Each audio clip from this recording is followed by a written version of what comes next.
ভারতে বা south east এশিয়ায় ডিভোর্সের রেট প্রচুর বেড়ে যাচ্ছে।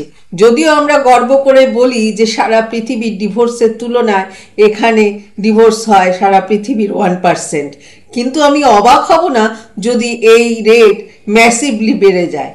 কারণ সোশ্যাল মিডিয়ার বাড়বাড়ন্ত, অর্থনৈতিক স্বনির্ভরতা, প্রত্যেকের স্বতন্ত্র দৃষ্টিভঙ্গি।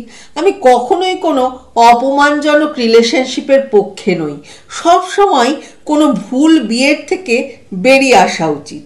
মূলত ডাইভোর্সগুলো হয় বিবিধ অশান্তির কারণে। এই অশান্তিগুলো হয় কেন?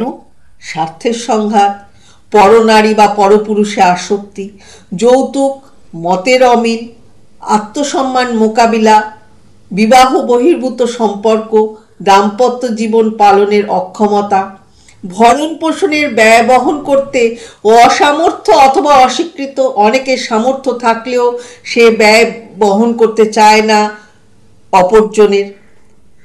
পারিবারিক চাপ, শারীরিক নির্যাতন, যৌন অনীহা এত ডিভোর্স বেড়ে যাওয়ার মূল কারণ। বলতে পারো, যেখানে দুজনেই অর্থনৈতিকভাবে স্বাবলম্বী, সে কেন আরেকজনের খারাপ ব্যবহার ফিজিক্যালি ও মেন্টালি মানবে মুখ বুজে? কখনোই মানা উচিত না।